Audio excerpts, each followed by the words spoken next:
keepers. Can you believe it? All right, well, we'll catch up with you after the weekend and just see how things are going. But in the meantime, Chris Doggrell from the Crescent Head Dog Walkers Group with some concerns there. We'll continue the flood coverage after the news, but right now it's 7:30 and news time.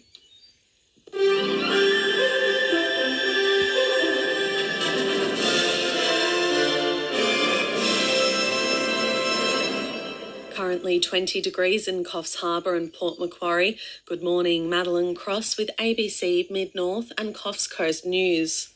The State Emergency Service has issued an evacuation warning for low-lying properties in Gloucester.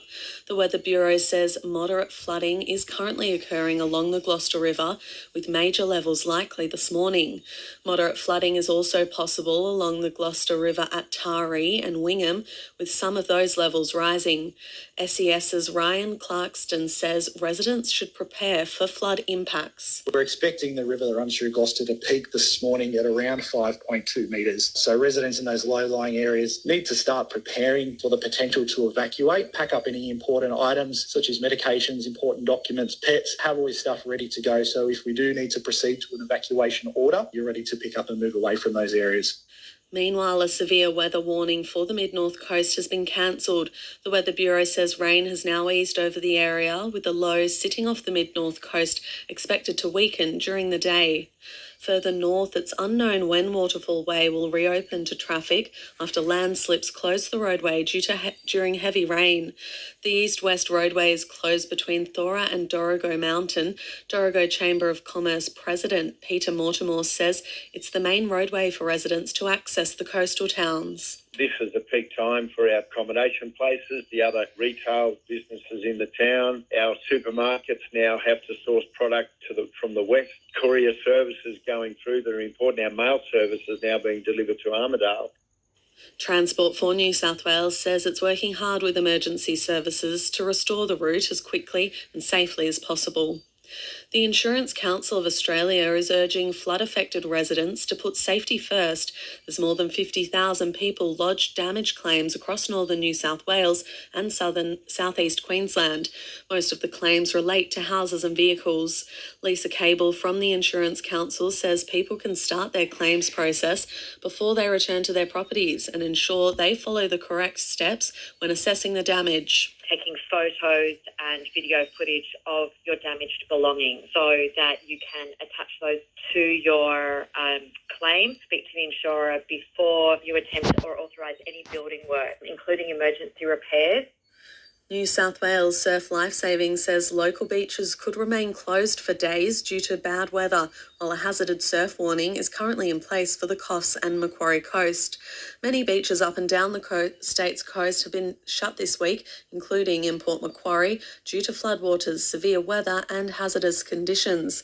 Port Macquarie Lifeguard Supervisor James Turnham is reminding locals to be aware of surf lifesaving flags and signs. The surf conditions have continued to deteriorate, as well as all that flood water coming out of the river system, causing that murky water. So our message is always quite simple. If you don't see the red and yellow flags up, people shouldn't be swimming at the beach. A task force has been established to help the state's regional councils get through a backlog of 16,000 active development applications. A regional housing's flying squad of planning consultants will help councils process DAs for new homes. The Minister for Planning and Homes, Anthony Roberts, says the DA backlog represents up to $14 billion in development.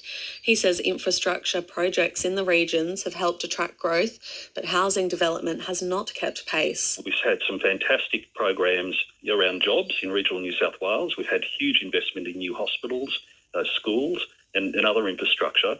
But what we've seen is there has been a lag in actually supplying houses for our nurses, our tradies, our doctors, our police and teachers.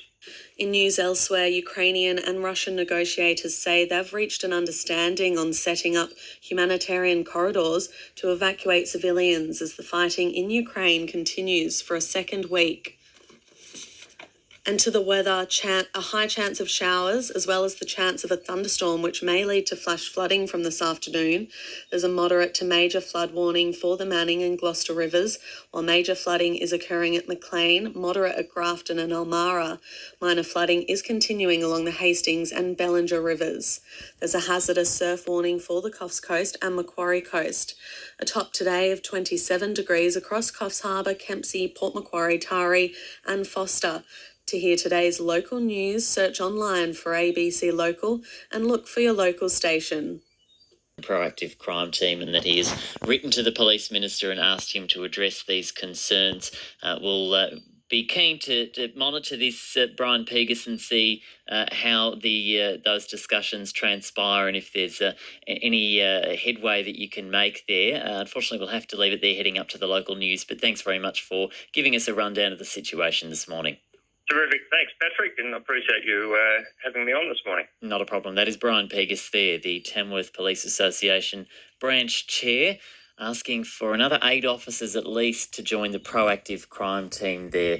0467 922 684 is the number to text if you've had an issue that recently police have done their best to help with, but you've gotten the impression that perhaps they could have done with a bit more help, some more boots on the ground. Certainly keen to hear from you. Coming up to the latest local news, it's 7:30.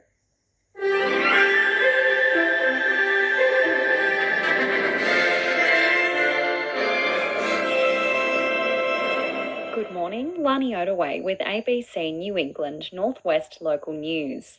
Deputy Prime Minister Barnaby Joyce says he'll meet with National Party members in Narrabri concerned over the proposed alignment of the Inland Rail. The party's Narrabri branch has passed a motion calling for an alternative route to be investigated amid concerns over its flood modelling. Mr Joyce says he understands those views, but he wants to get the project he fought for up and running as soon as possible. I have to be honest and say if you make changes, you make delays. And we've seen it now. There's the delays, there's studies, and on it goes. We have one section where we've had 13,000 pages in studies for one section of line. Where do you stop? The state government aims to speed up the delivery of homes and deal with a backlog of 16,000 active development applications in regional areas. A regional housing flying squad has been created. It's a group of planning consultants that'll help councils process those applications. The Minister for Planning and Homes, Anthony Roberts, says there's also a program that will help councils recruit planners. We're also offering regional councils the use of up to 50 departmental workstations to use as shared offices for their planning staff. The reason for that is co-planned spaces will give regional councils some scope to recruit planners who live in metro areas and regional centres where there are larger talent pools. Hunter New England Health says the majority of COVID-19 cases in the region continues to be in the younger age groups. The health district has recorded more than 1,000 cases over the past few days after a dip over the weekend. Dr. David Durheim says the subvariant of Omicron, BA2, is now also circulating. He says there's often a dip in cases on weekends. We believe that parents and teens and children are doing the right thing, making sure they screen themselves before heading off to school twice a week, and we do believe that that may be driving the numbers as well. Elsewhere, in a major row over water, Murray MP Helen Dalton has quit the Shooters, Fishers and Farmers Party and says she'll sit on the crossbench as an independent. Kelly Fuller reports. Helen Dalton says she's been unhappy with the party for a while, but the move by her upper house colleagues not to support a disallowance motion on floodplain harvesting was her tipping point. She said the vote was crucial to protecting Murray irrigators. On the back of all that, I decided to leave the party. In a statement, Shooters leader Robert Borzak said Miss Dalton's position had become untenable and criticised her for making deals with the Greens. Miss Dalton said she was not surprised by the attack. I knew that they would try and smear me, and of course they can be quite vindictive at times. The Shooters say they will contest the seat with a new candidate, but Miss Dalton says she's confident she can retain it as an independent. Back home now, SES volunteers that have waited up to 2 years to complete vital rescue training have been able to catch up this week. Crews at the Armidale unit have finished a required chainsaw course, the first of many skills which will be taught before the storm season is out. Deputy Commander Jock Campbell says for the past several years, they've relied on older volunteers who've had skills such as using the Jaw of Life tool and rescue boats. So with this pandemic, we're asking for help from other neighbouring units when we do see an escalation in jobs and operational activity. But now that we've got these members through their course, it will greatly assist the unit in being able to effectively respond and help the community. A local camp draft committee has been inundated with so many nominations for its upcoming event, a waiting list has been created. The Liverpool Plains Camp Draft is a 2.5-day event which runs in the middle of March. With almost 2,000 nominations, committee president Tom Hollis says it shows just how much the popularity of the sport is growing. The popularity of the sport is just growing exponentially. It's such a great family sport for people to go away with their kids and get away for the weekend, so that's the biggest driver of it. Turning to the weather now, minor flooding is likely along the McIntyre River downstream of Holdfast. The Bureau of Meteorology expects the river could reach the minor level at Bogabilla on Sunday. Partly cloudy across the region with a slight chance of rain for the northwest and a medium to high chance across the tablelands. There's also a chance of a thunderstorm during the afternoon and evening. Top temperatures in Inverell of 30 degrees, Glen Innes 25, Armidale 24 degrees, Tamworth 32 and Narrabri and Moree both heading for a top of 33 degrees. For more local news, search for ABC Local and select New England Northwest. Say no sunshine. We're going to talk sport next. You're on ABC Newcastle Breakfast with Jan and Jenny. Jen's in Singleton. More on that later this morning. Take in the sounds of Cessnock over a coffee in Lambton. Find out what's going on across your region with ABC Newcastle. Your local.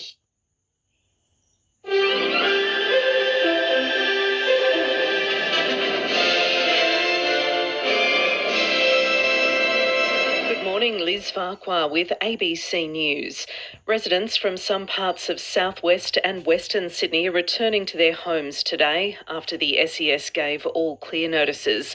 People in parts of Holsworthy, Warwick Farm, Picnic Point, Milperra and Georges Hall were ordered to leave their homes on Wednesday night as floodwaters closed in. Easing weather has reduced the risk in some areas. However, the SES has issued an evacuation warning for residents in parts of Wiseman's Ferry in Sydney's northwest. It covers properties along River Road from Douglas Creek to the edge of the town centre. And minor flood warnings have been issued for the Mile River at Bulahdelah and the Gloucester River. Both are due to peak later this morning and minor flooding is already occurring around Bulahdelah. The Greens want federal disaster payments offered to those in flood-affected areas doubled to $2,000 for adults and $800 for children. More than 145,000 people have applied for the current $1,000 and $400 payments since the flooding disaster began.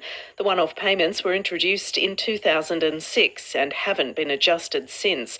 Greens leader Adam Bant says it's well past time they were lifted and the eligibility criteria should change too. It should be not only lifted to keep up with inflation, but lifted to keep up with the significant damage that we're seeing. More people should be able to access it because people are going through hell, and it shouldn't be difficult to access immediate payment to ensure that in many cases people stay safe. A human case of Japanese encephalitis virus has been confirmed in southern Queensland. The virus, which is spread by mosquitoes, has been detected in livestock last week. Queensland Health says it's working with authorities to discuss a national response. Infectious diseases expert Associate Professor Paul Griffin says while some cases can be very serious, most recover. Even though it's certainly something we need people to be alert for, we need to make sure we test people if appropriate and find cases. It's certainly not going to be something that we see commonly, but certainly if people are exhibiting any symptoms, they should certainly be seen by someone to do the right sort of testing. Hunter New England Health is urging people to remain vigilant even if they've already contracted COVID-19. The region's recorded more than 1,300 cases over recent days. Dr David Durheim says the majority are in the younger age group. He says it's pleasing hospitalisations are continuing to fall, with 18 people currently being treated in local hospitals. But Dr Durheim says a subvariant of Omicron, BA2, is now in the Hunter New England. Anybody who has had Omicron, and many people have, the natural immunity is certainly not very long lasting. So once one's recovered fully, it's a good idea to get a vaccine jab if you do, to make sure that you're fully protected against reinfection. Greens MP David Shoebridge says documents he's acquired show planning officials rejected advice from the Heritage Council over the protection of a historic Hunter homestead. The officials have recommended the Ravensworth homestead be moved as it's in the middle of a thermal and semi-coking coal reserve containing 135 million tonnes. Mining giant Glencore wants access to the coal as part of its Glendale open-cut extension. Mr Shoebridge says he's concerned advice by the Heritage Council was ignored. We had in budget estimates this week the head of the New South Wales Heritage Council confirming that the Ravensworth homestead and the landscape that surrounds it should be listed for state heritage listing, and indeed is one of the best documented sites for both colonial history and for Aboriginal frontier conflict in New South Wales. Newcastle Transport has announced it's expanding services next month across its transport network. Keolis Downer Hunter General Manager Emmanuel Jeanlot says there'll be more than 160 additional bus, light rail and ferry services each week, with greater frequency of services outside peak periods and on weekends. He says the changes are aimed at encouraging people back to public transport after the long COVID disruption. I think it's part of the feedback we receive over the last few years from the community, because people would like to have more connections, more services, and we took on board all the feedback from the community, and we thought it was a good timing to merge all the feedback we received. The changes come into effect from April the 3rd. Checking the Hunters' weather today, cloudy showers and a thunderstorm, possibly severe with heavy rain, which may lead to flash flooding later today. Newcastle and Maitland expecting tops of 28, Scone a top of 30. Dropping off this, that and the other. Just great to see, everyone coming together, because that's what you need in a time like this. What else do? You can't go to work.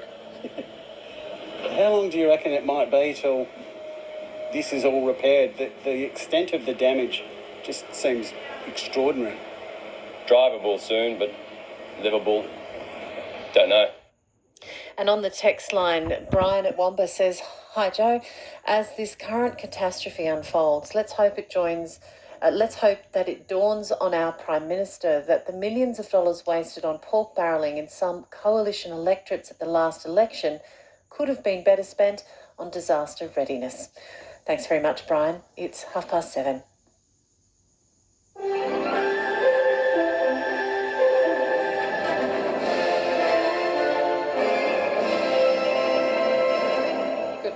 Emma Rennie with ABC News. Ballina Hospital has reopened 2 days after patients were forced to evacuate because of rising floodwaters. Mark Reddy reports. 55 patients were moved to Xavier College just outside of Ballina on Tuesday night because of rising floodwaters. Doctors and nurses set up a makeshift emergency department there, providing care for many elderly residents and the vulnerable. New South Wales Health says services have now been restored, including emergency care. Water levels continue to recede in Ballina. Some petrol stations, pharmacies and supermarkets will reopen this morning, but on reduced hours. Supplies will also be limited. Meanwhile, major flooding is still occurring along other sections of the Richmond River and the Clarence River this morning. Madeline Cross has more. The Bureau of Meteorology says major flooding is still occurring along the Richmond River at Corrokai, Bungawalbin and Woodburn. It expects the river may take until Sunday to fall below the major flood level there. On the Clarence, there's major flooding at Maclean, which is expected to recede today. Grafton and Almara have moderate flooding, as does Cootes Crossing on the Arara River. The Wilsons and Tweed Rivers are at minor flooding levels. Lismore MP Janelle Saffin says a working group is being set up to focus on providing shelter to people displaced by the floods. Ms Saffin says it was a major issue at a community meeting at the Lismore Evacuation Centre last night. Although one of the key challenges will be finding available land, Ms Saffin says she has put forward some suggestions about how shelter could be provided.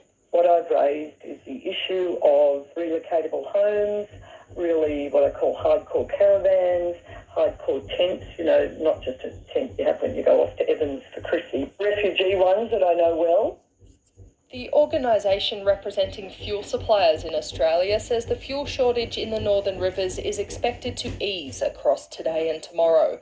Mark McKenzie from the Australasian Convenience and Petroleum Marketers Association says work is being done to redirect fuel supplies to areas of high demand. He says people can help the situation by not buying more than they need. There is plenty of fuel to go around. If you can sort of imagine here, we've got that flood zone defined on a map, and we've got tankers literally lined up, ready to try and get in as roads are reopening and being declared safe. And we should see that situation improve over the next 24 to 48 hours in most areas. Federal Page MP Kevin Hogan says there's further financial support on the way to help people, producers and businesses affected by the floods. A range of financial supports announced yesterday include grants of up to $50,000 for small businesses and non-profit organisations and up to $75,000 for primary producers. Mr Hogan says it's just the beginning.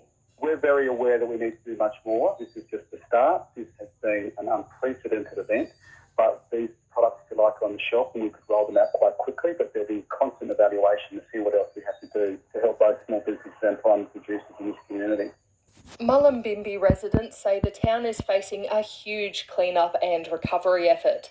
The town has struggled without reliable power, phone and internet services since becoming inundated this week. Residents have described it as some of the worst flood damage they've seen in the Byron Shire. Mullumbimby-based Greens candidate Mandy Nolan says it's a blow for a community and businesses that have already struggled for several years. And let's not forget, before that we had a region that was on fire, 2 years of pandemic and closures, and now they've been wiped out with floodwater. Like, they're just pushing on. A supply of essential goods has been established in Upper Main Arm to assist residents who are isolated in their properties. The area experienced multiple landslides in the floods and culverts have been seriously damaged or inundated, isolating the community. Clark Dawson from Upper Main Arm says residents from the Byron Shire have donated a variety of essentials to the hub that's been set up in the Koana Hall. There was that many people coming, just dropping off this, that and the other. Just great to see, everyone coming together. Towels, food, shoes, blankets. We've got more pillows than I've ever needed in my life. But I reckon there's more conditioner here and shampoo than we've ever used in Maynard. Turning to today's weather, a cloudy day with temperatures in the high 20s and a high chance of showers. ABC News. 2. Well done to Kiera. So, Jen's at Paulette saying 87 millimetres of rain there. Aberglasson, hello Trevor, 55 millimetres of rain in the last 24 hours. And Doug's at Clareville Farm saying no flood warning for the Karua River. I can see the water level from the kitchen window and it looks like it's backing up small tributaries. If we get heavy rain periods, the Buckets Way can get closed north of Stroud, and at Groom Creek it's normally only inundated for a short period. Just a thought for travellers. Thank you, Doug. We'll stay on top of that issue and find out more. Going somewhere? Don't let signal strength stop you from enjoying your Saturday sesh with Craig Hamilton. Get your local show wherever you go. With the ABC Listen app. Craig Hamilton, streaming live online with ABC Newcastle.